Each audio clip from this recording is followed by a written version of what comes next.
Hello Excel users. अगर आप भी एक्सेल की इंटरव्यू की प्रेपरेशन कर रहे हैं या फिर फ्यूचर में आपने सोचा है एक्सेल की इंटरव्यू देने का, तो ये वीडियो आपके लिए है, क्योंकि इस वीडियो में हम एक प्रॉब्लम डिस्कस करेंगे।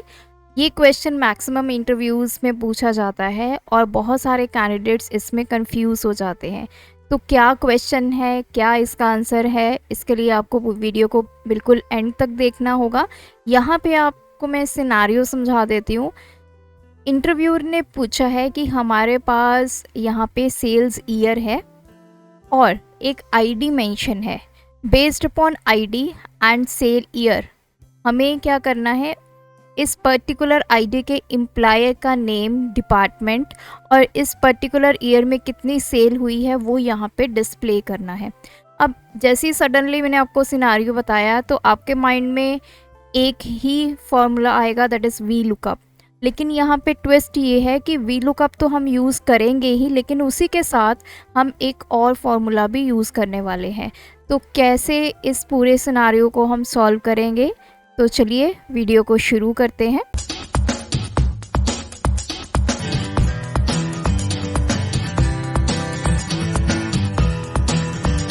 अब जैसे मैंने आपको बताया कि हमारे पास यहाँ पे सेल्स ईयर है, तो मेरे पास 3 ईयर्स हैं, 2021, 2022 एंड 2023। अब देखिए इनकी शीट में चलते हैं। सबसे पहले है 2021 का डेटा, जिसमें आईडी नंबर है, नेम है, डिपार्टमेंट है और इनकी टोटल सेल है। यहाँ पे टोटल 10 एम्प्लॉइज़ है। वहीं पे अगर हम सेकेंड डेटा को एनालाइज करें, 2022 के डेटा को, सेम फील्ड से आपके पास ID number, name, department and sales, लेकिन यहाँ पे टोटल 12 एम्प्लॉइज़ हैं। देन कमिंग्स टू 2023 डेटा, इसमें आपके पास टोटल 9 एम्प्लॉइज़ हैं, उनके नेम, डिपार्टमेंट एंड सेल है। सो अब क्वेश्चन ये आ जाता है कि जैसे ही मैं यहाँ पे आईडी नंबर डालती हूँ और यहाँ से हम कोई ईयर सिलेक्ट करेंगे, तो उस पर्टिकुलर आईडी का इस पर्टिकुलर ईयर में कितना सेल हुआ है, उसका नाम क्या है और डिपार्टमेंट क्या है, वो यहाँ पे आ जाए। देखिए वी लुकअप फॉर्मूला को बहुत अच्छे से आप लोग समझते हैं, बहुत प्रैक्टिस की है, लेकिन वी लुकअप के साथ आज हम यूज़ करने वाले हैं स्विच।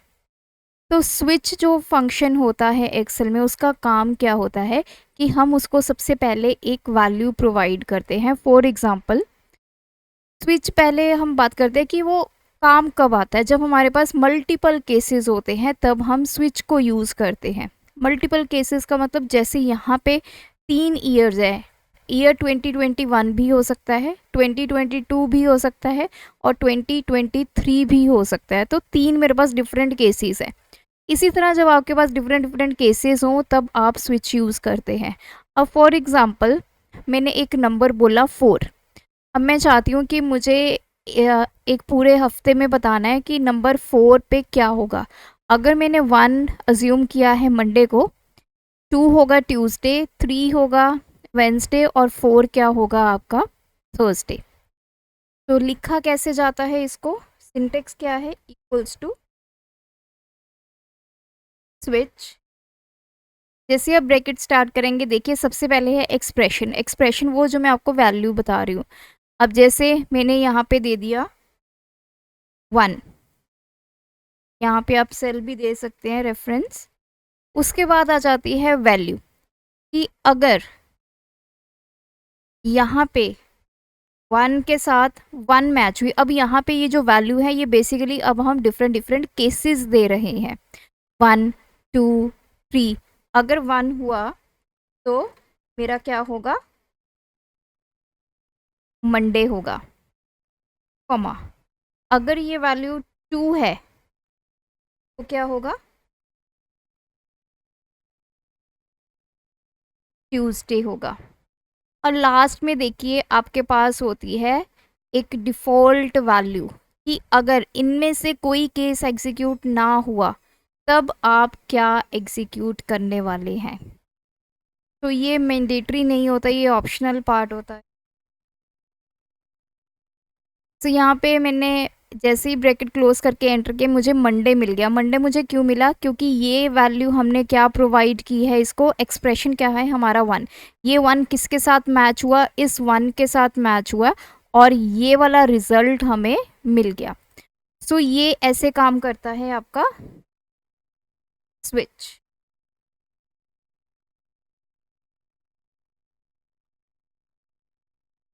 चलिए स्विच तो हमने समझ लिया। अब बात करते हैं कि ये जो आपका डेटा है इसको हम बनाएंगे। अब सबसे पहले फर्स्ट स्टेप होगा कि आपने डेटा को डायनेमिक बनाना है। डायनेमिक का मतलब क्या है? जैसे अभी इसमें 10 एम्प्लॉइज़ हैं, हो सकता है लेटर ऑन हम इसमें और इन्फॉर्मेशन डाल दें, तो वो इन्फॉर्मेशन हमारी मास्टर शीट में कैसे जाएगी अगर हम इसको डायनेमिक बनाएंगे। डायनेमिक बनाने के लिए डेटा को आपको उसको टेबल में कन्वर्ट करना होता है। तो कहीं भी डेटा पे आप क्लिक कीजिए, कंट्रोल ए कीजिए, कंट्रोल टी कीजिए, तो यहाँ पे आ जाएगा my data has headers. Okay, तो आप यहाँ पे टेबल डिज़ाइन में से आप अपना कोई भी डिज़ाइन सिलेक्ट कर सकते हैं अपने डेटा के लिए।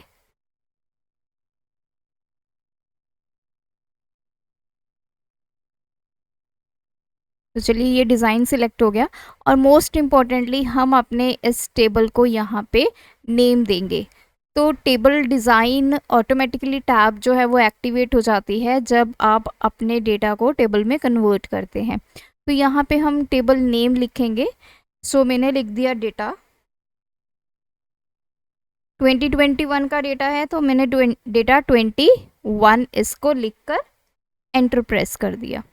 तो ये तो हो गया हमारा जो फर्स्ट डेटा है। सिमिलरली सेकंड डेटा पे जाएंगे, कंट्रोल ए, कंट्रोल टी, ओके, और यहाँ पे इसको नेम देंगे डेटा 22।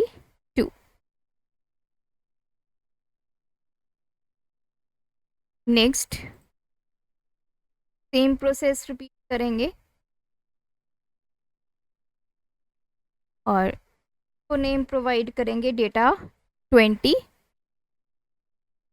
तो इतना कर लेने के बाद तीनों अपने डेटा को डायनेमिक बनाने के बाद अब हम आ जाते हैं अपने फॉर्मूला की तरफ। फॉर्मूला में हमें सबसे पहले लिखना है इक्वल्स टू लुकअप। सबसे पहले है लुकअप वैल्यू। तो लुकअप वैल्यू मेरी क्या है, क्या चीज़ मैं ढूंढने वाली हूँ? मैं ढूंढने वाली हूँ अपनी आईडी। इसको हम F4 की प्रेस करके को स्टेबल कर लेंगे। उसके बाद आ जाता है टेबल एरे। आपने किस टेबल में से डेटा उठाना है, क्योंकि हमारे पास 3 यहाँ पे आपके पास टेबल्स हैं और मोस्ट इम्पॉर्टेंटली जो वैल्यू हम यहाँ पे सिलेक्ट करेंगे उस टेबल का डेटा उठाना है। इस वजह से मैं यहाँ पे यूज़ करने वाली हूँ स्विच स्टेटमेंट। तो स्विच सबसे पहले है एक्सप्रेशन। स्विच में आप क्या दोगे कि जो भी यहाँ पे वैल्यू होगी, अगर ये 2021 है तो 2021 वाला डेटा आ जाए, अगर यहाँ पे 2022 है तो 22 वाला डेटा सिलेक्ट करेंगे। तो इस तरह से ये मेरा एक्सप्रेशन हो गया। कॉमा सबसे पहले आ जाती है वैल्यू। तो वैल्यू मेरी क्या है? 2021। अगर ये वैल्यू 2021 के साथ मैच कर गई तो उसका रिज़ल्ट क्या डिस्प्ले होना चाहिए? तो रिज़ल्ट मेरा कहाँ से आएगा? जो मैंने टेबल को स्टोर किया है। टेबल को मैंने किस नाम से सेव किया था? देखिए जैसे मैं डेटा लिख रही हूँ तो तीनों ऑप्शंस मेरी यहाँ पे आ रही है। तो मैं डेटा 21 सिलेक्ट करूँगी क्योंकि 2021 का डेटा हमने किस नाम से सेव किया है? डेटा 20। देन कॉमा, अगर ये वैल्यू 2022 हो तो मेरा रिजल्ट क्या हो?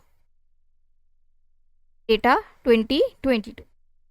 और लास्ट अगर ये वैल्यू 2023 होगी देन तो रिजल्ट क्या होगा? डेटा 23। सो अब इसको मतलब समझते हैं। जो भी ये I6 की वैल्यू है दैट इज़ ये वैल्यू मैच होगी इन तीनों से। क्या वो 2021 है? क्या वो 2022 है, क्या वो 2023 है। जो भी वैल्यू मैच करेगी तो उसके अकॉर्डिंग ये रिजल्ट जो है वो यहाँ पे आ जाएगा और वो पर्टिकुलर टेबल सिलेक्ट हो जाएगा। सो ये तो मैंने स्विच स्टेटमेंट कहाँ पे यूज़ किया, टेबल एरे में। उसके बाद है कॉलम इंडेक्स नंबर। अब कॉलम इंडेक्स नंबर यहाँ पे क्या है, हम क्या ढूंढ रहे हैं, सबसे पहले नेम। सो आईडी नंबर हमारा फर्स्ट कॉलम है, नेम हमारा कौन सा है, सेकंड। उससे पहले हम इसको भी F4 की हेल्प से लॉक कर लेंगे। अब यहाँ पे हम पास करेंगे number 2, column index number then comma,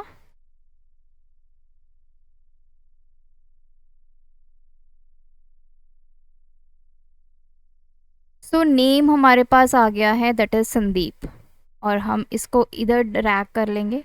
अब देखिए सब जगह संदीप संदीप आया है क्योंकि हमने जो कॉलम नंबर है वो क्या यहाँ पे रखा है 2। अब मुझे क्या देखना है, डिपार्टमेंट, तो यहाँ पे मैं करूँगी, तो इसका डिपार्टमेंट आ गया ग्रॉसरी। सिमिलरली हम यहाँ पे करेंगे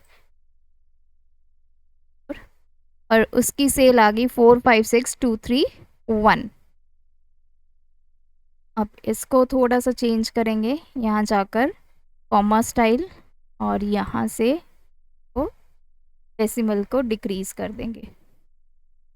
तो अब मैं यहाँ पे वैल्यू चेंज करूँगी, लेट अस से 2020। अब देखिए 2022 में भी हमारे पास ये सेम ही डेटा है, तो यहाँ पे चेंज 103। जैसे मैंने 103 किया तो मेरा नेम चेंज हो गया जिया, डिपार्टमेंट आ गया और सेल आ गई। तो इसमें है करिश्मा कॉस्मेटिक और इतनी सेल है। सो लेट अस चेक 2022 का डेटा 108 आईडी के लिए। तो ये देखिए 108 पे है करिश्मा कॉस्मेटिक 896315, तो 896315। तो यहाँ पे हम कंक्लूड कर सकते हैं कि अगर हमारा डेटा डिफरेंट आपको टेबल्स में या अलग अलग शीट में गिवन है तो कैसे आप उसको कंबाइन करेंगे यूजिंग स्विच, और स्विच की हेल्प से ही आप कैसे वीलुकअप अप्लाई करेंगे जिससे आपका अलग अलग टेबल में पड़ा हुआ डेटा इजीली हम फैच कर सकें। तो आज के वीडियो में इतना ही। अगर ये वीडियो आपको इन्फॉर्मेटिव लगी है तो इसको आप एक्सेल यूज़र्स के साथ डेफिनेटली शेयर करें जो अपनी इस जर्नी में आगे बढ़ रहे हैं। अगर आपका कोई फ्रेंड या आपका कोई कलीग इंटरव्यू देने वाला है तो उसके साथ भी इस वीडियो को डेफिनेटली शेयर करें। Thanks for watching this video.